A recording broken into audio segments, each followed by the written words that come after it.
जिसका नाम है सुशीला। आज श्री सुदामा जी महाराज के 4 संतानें हैं। बंधु, एक दिन नहीं, 2 दिन नहीं, कई बार कई दिन बीत जाया करते हैं, लेकिन सुदामा जी को और उनके परिवारजनों को भोजन तक प्राप्त नहीं हुआ करता है। आज बंधु एक दिन की बात है कि आज जो सुदामा जी के बालक हैं, 4 दिनों से किसी ने कुछ नहीं खाया है। जब किसी ने कुछ नहीं खाया है, एकाएक जो छोटा बालक है वो मैया के पास आया है और बोल रहा है, मैया बहुत जोर की भूख लगी है, मैया भूख लगी है, कुछ खाने को तो दे दो। आज बंधु जब एकाएक मैया ने देखा है, अरे 4 दिन हो गए हैं, 4 दिनों से इन बालकों ने कुछ पाया नहीं है। बंधु एकाएक मैया बच्चों को सांत्वना देती हुई कहती है, देख भैया, जो अग्नि है, अग्नि के ऊपर बर्तन रखा है, उसमें मैंने आज धान चढ़ा दिए हैं। जैसे ही धान सिद्ध हो जाएगा, चावल बन जाएंगे, तो भगवान को भोग लगा के हम सब प्रेम से पालेंगे। तुम तब तक एक काम करो, भगवान का कीर्तन करो। बंधु, जो भगवान का कीर्तन प्रारंभ हुआ है, सब कीर्तन कर रहे हैं, भगवान में तो मन है, पर बंधु शरीर की भी एक क्षमता होती है। आज छोटे छोटे बालक हैं, 4 दिन भूखे प्यासे हैं। एकाएक बंधु 1 घंटा निकला है, 2 घंटे निकले हैं, अब तो जो छोटा वाला बालक है उस पर सब्र नहीं हुआ। धीरे से बंधु में पहुंचा है जहां पर वो चूल्हे के ऊपर बर्तन रखा है। जाकर के उस बर्तन में झांक करके देखता है और तुरंत बोलता है, अरे मैया, इसके अंदर तो कुछ नहीं है, कुछ नहीं है, बर्तन रखा है। एकाएक बंधु, अब तक मैया धैर्य धारण करी थी सुशीला मैया, पर अब जब बालक ने इस प्रकार से बोला है, छाती से बालक को लगा लिया है, अबरल अश्रु की धारा चल रही है। अरे मेरे भाग्य में क्या इतना भी नहीं है जो बालकों का पेट भर सके। जब इस प्रकार से बंधु आज स्थिति देखी है, खुद पर चाहे जितने कष्ट पड़े हैं सुशीला मैया पर, सब सहन कर लिया, पर जब आज बालक को इस प्रकार से उदास देखा है, तब बंधु सहन नहीं हुआ है। रात्रि में सुदामा जी महाराज आए, आकर के भगवान की कथा सुना करके शयन कर गए हैं, पर बंधु पूरी रात सुशीला देवी को नींद नहीं आई है। आंखों से आंसू की धारा चल रही है, पतिदेव से कुछ कहती नहीं है, पातिव्रत धर्म का पालन करती है। अरे कभी मैं ऐसा कुछ ना कहूँ जिससे पतिदेव का भजन खंडित हो जाए और इनको संसार में अनुरक्त होना पड़े, कमाने के लिए जाना पड़े। आज रात भर रुदन कर रही हैं, विचार कर रही हैं, अरे हे परमात्मा, पतिदेव से कुछ नहीं मांग रही हूँ, पर आपसे तो मांग सकती हूँ। आप तो घट घट के अंतर्यामी हैं, सबके हृदय की बात को जानते हैं। मेरा भाग्य कब बदलेगा नाथ, मेरा भाग्य कब बदलेगा। मैं आपसे वैभव नहीं चाहती, बस इतना चाहती हूँ कि मेरे बच्चों को द्वारा से ये भूख का सामना ना करना पड़े। आज बंधु जैसे ही भोर हुई है, सुदामा जी महाराज तो अपना कमंडल उठाया है, माला उठाई है और नदी के किनारे भजन करने चले गए। इतने में साक्षात भगवान से रहा नहीं गया, साधु के रूप में श्री ठाकुर जी आए हैं और जो आकर के श्री भगवान ने कहा है, भिक्षाम देहि। एकाएक बंधु, ग्रस्त धर्म का ये नियम होता है कि साधु को कभी खाली हाथ नहीं जाने देना। सुशीला मैया तुरंत द्वारे पर पहुंची है, हाथ जोड़ करके, हे देव, ग्रस्त का नियम होता है कि साधु कभी खाली नहीं जाना है। मैं आज आपको क्या निवेदित करूं, मेरी समझ में नहीं आ रहा है। अरे प्रभु, कुछ होता तो मैं आज आपको इतनी देर इंतजार नहीं करने देती, पर बंधु जैसे ही आज श्री भगवान ने देखा है कि वास्तविकता में इसके भीतर कुछ नहीं है, आज एकाएक भगवान ने कह दिया है जो साधु के रूप में, अरे देवी कुछ नहीं दे सकती, अपने घर की दरिद्रता ही मुझको दे दे। जो एकाएक कहा है, हृदय कांप गया है सुशीला मैया। अरे साधु तो बहुत देखे, पर आज ऐसा साधु कभी नहीं देखा। आज बंधु श्री भगवान मार्ग बतलाते और कहते हैं, देवी जो साक्षात द्वारकाधीश है, जिसकी कथा नित्य प्रति आपके पतिदेव आपको सुनाया करते हैं, वो कोई और नहीं है, आपके पतिदेव के बचपन के मित्र हैं। अरे एक बार अपने पति को अपने मित्र से मिलने के लिए तो भेज दीजिए। आज बंधु जो बात सुनी है, हृदय गदगद हो गया है। अरे उन द्वारकाधीश की महिमा मैंने कितनी अपने पति से सुन रखी है कि साक्षात द्वारकाधीश ब्राह्मणों के भक्त हैं। जो एक बार उनकी शरण में आ जाता है, उनकी क्लेश परंपरा का अंत हो जाया करता है। आज बंधु जब सुदामा जी महाराज लौट करके आए हैं, चरणों में प्रणाम किया है, और आज सुशीला मैया उनसे कह रहे हैं, हे प्रभु, जीवन में आज तक मैंने आपसे कुछ नहीं मांगा है, पर आज जो कुछ मांगना चाहती हूँ, आप कृपा करके उस इच्छा को पूर्ण कर दीजिएगा। आज बंधु सुशीला मैया ने हाथ जोड़े हैं और कह रही है, नरो ब्रह्मन् भगवतः सखा साक्षात् श्रियः पतिः ब्रह्मण्यस्य शरण्यस्य भगवान सात्वतः। हे प्रभु, अरे जिनकी कथा आप हमको नित्य सुनाते थे, कहते थे वे द्वारकाधीश साक्षात पूर्ण ब्रह्म परमात्मा है। अरे एक बार भी उनके शरणागत हो जाए, एक बार भी मरते समय यदि कोई उनका नाम उच्चारण कर ले, तो उसको नरक की यातना नहीं भोगनी पड़ती है।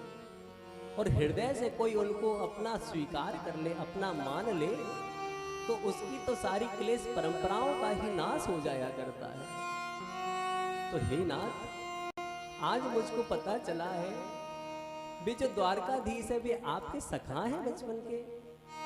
आज बंधु जो श्री सुदामा जी ने सुना है, नेत्र सजल हो गए हैं। आगे तो बंधु श्री सुशीला मैया कहती है, हे देव, क्या आपके मन में कभी भाव नहीं आया कि एक बार जाकर के अपने मित्र से मिलिया? अरे धन संपदा मांगने की बात नहीं है, यद्यपि वे प्रभु ब्रह्मण्यस्य शरण्यस्य, जो उनकी शरण में आ जाता है उसको धन संपदा दे दिया करते हैं, उसके क्लेशों का नाश कर दिया करते हैं। पर प्रभु आप उनसे मिलने के लिए तो जा ही सकते हैं, मांगने के लिए मत जाइए, पर दर्शन की इच्छा से तो जा ही सकते हैं। आज बंधु श्री सुदामा जी ने सुना है, एकाएक गदगद हो गए हैं और मन में सोच रहे हैं, अरे अयम ही परमो लाभो उत्तम श्लोक दर्शना। अरे जीवन का जो परम लाभ है वो तो इसी में है कि साक्षात परब्रह्म परमात्मा, उन उत्तम श्लोक भगवान का दिव्य दर्शन प्राप्त हो जाए। आज बंधु अगले ही क्षण सुदामा जी कहते हैं, देवी जाने की तो मेरी इच्छा बहुत होती है, पर क्या करूं? अरे यदि मित्र के यहाँ जाना हो, गुरु के यहाँ जाना हो, मंदिर में जाना हो, तो खाली हाथ नहीं जाते हैं, ऐसा शास्त्र आज्ञा करते हैं। फिर देवी अपने यहाँ तो ले जाने के लिए कुछ है नहीं, तो बता मैं अपने मित्र के पास में कैसे जाऊं? आज बंधु जब इसे कहा है, यद्यपि अपने लिए आज तक सुशीला मैया किसी दूसरी की दहलीज पर नहीं गई है, पर बंधु आज भगवान के लिए मांगने के लिए श्री सुशीला जी ने आज अपनी उस दहलीज को त्यागा है। एकाएक बंधु जो अपने घर की दहलीज को त्याग करके सुशीला मैया पास के ही पड़ोस के ब्राह्मण देवता के घर में गई हैं, जाकर के कहा है, हे ब्राह्मण देवता, क्या आपके यहाँ से कुछ भिक्षा मिलेगी? बंधु एकाएक जैसे ही उस ब्राह्मणी ने सुना है जो घर के अंदर रहती है कि अरे आज हमारे भाग्य जागृत हो गए, जो आज ऐसे व्रत महात्मा के यहाँ से उसकी गृहिणी हमारे यहाँ पर आई है। बंधु तुरंत भाग करके वह गई है ब्राह्मणी, और जाकर के उसने सारा जितना भी धान था आज सुशीला जी के पास में रख दिया है। अरे देवी, जितनी इच्छा हो उतना लीजिए, उतना ले लीजिए। मेरे अहोभाग्य जो आज आप मेरे यहाँ पर आई हैं। पर बंधु श्री सुशीला देवी ने उसमें से केवल और केवल एक मुट्ठी ही ग्रहण किया है, क्योंकि शास्त्र आज्ञा करता है कि यद्यपि आपके सामने भंडार भरे हो, लेकिन संत को चाहिए कि जिस प्रकार से एक भंवरा पुष्पों के ऊपर से परागकण लेता है, जिससे उसकी अखंडता खंडित नहीं होती है, उसी प्रकार से साधु संत को चाहिए कि जो भी देना चाहे समाज से ऐसे ले मानो किसी को कोई फर्क ना पड़े। आज बंधु पहले द्वारे पे गई हैं, एक मुट्ठी लिया है, ऐसे ही दूसरे द्वारे पर गई हैं, दूसरे द्वारे से भी दूसरी मुट्ठी ग्रहण किया है। 4 द्वारे गई हैं, 4 द्वारे से 4 मुट्ठी तंडुल लेकर के आई हैं। सोच रही हैं इनको किसमें बांधूं, किसमें बांधूं। देख रही हैं घर में कोई भी वस्त्र तक नहीं है। अब तो बंधु स्वयं अपनी धोती को लिया है और धोती के एक पल्लू को फाड़ करके आज जो 4 मुट्ठी तंडुल है, जो चावल के 4 मुट्ठी हैं, उनको बांध दिया है और सुदामा जी महाराज के हाथ में थमा दिया है। कह रही है नाथ अब तो आप जाइए और जाकर के अपने मित्र से मिलकर के आ जाइए। बंधु यद्यपि सुशीला मैया स्वयं के लिए नहीं मांगी है, पर परमात्मा के लिए मांगने का भाव आया, इसलिए मांग लिया है। मर जाऊं मांगू नहीं अपने तन के काज, लेकिन परमार्थ के काज में मोह न आवत लाज। आज बंधु जो श्री सुदामा जी महाराज ने ये तंडुल को पाया है, पोटली को अपने पास में बांधा है, अपने हाथ में एक छड़ी ली है।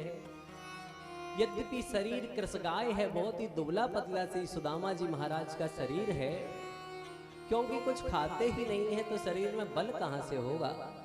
लेकिन भजन का बल इतना है बंधु, इतना है कि साक्षात द्वारकाधीश इनका इंतजार देख रहे हैं। जो बंधु चलना प्रारंभ किए हैं, आज सुबह के निकले हैं चलते चलते बंधु, जो आज दोपहर हुई है, पूरा शरीर में मानो एकदम थकावट आ गई है, पर मन अभी भी उत्साह से भरा हुआ है कि आज मैं द्वारकाधीश श्री कृष्ण के दर्शन करूंगा। मुख से जय श्री कृष्णा बोलते जा रहे हैं, कदम उठाते जा रहे हैं। सुबह से शाम हुई है, एकाएक एक पथिक बीच में मिला है। पूछे हैं भैया, अरे भैया ये द्वारका कहाँ है, कितनी दूर पड़ेगी? तो बंधु एकाएक वह पथिक बोला है, अरे ब्राह्मण देवता, जिस चाल से आप चल रहे हो धीरे धीरे, इस चाल से तो आपको 4 दिन लग जाएंगे। अब तो बंधु श्री सुदामा जी महाराज थके हैं, पर मन में फिर भी उत्साह है। एक वृक्ष के नीचे बैठे हैं, सोच रहे हैं, अरे कन्हैया तेरी नगरी बड़ी दूर है, तुझको खोजता खोजता मैं फिर रहा हूँ, तू कब मुझको प्राप्त होगा? अरे नाथ, आज सुबह से शाम तक चलते चलते ही मैं थक गया हूँ। ऐसा लगता है कि जीवात्मा में सामर्थ्य नहीं है कि वो तुझको प्राप्त कर सके। ये तो तेरी ही कृपा हो जाएगी, तभी कोई तुझको प्राप्त कर सकता है। आज बंधु श्री सुदामा जी के जो हृदय के भाव हैं, अरे मित्र तुम मुझसे दूर कहाँ छिपे बैठे हो? अरे मैं तुमको प्राप्त नहीं कर सकता, पर तुम तो मुझको देख सकते हो, तुम तो मुझको पास बुला सकते हो। आज बंधु श्री सुदामा जी महाराज श्री भगवान को किस प्रकार से बुला रहे हैं, आइए हम सब भी श्री सुदामा जी के द्वारा, सुदामा जी के भाव से ही भगवान को पुकारें। क्या सजा मिली है मुझको तेरी दोस्ती के पीछे, दर दर भटक रहा हूँ तेरी दोस्ती के पीछे, दर दर भटक रहा हूँ तेरी दोस्ती के पीछे। क्या सजा मिली है मुझको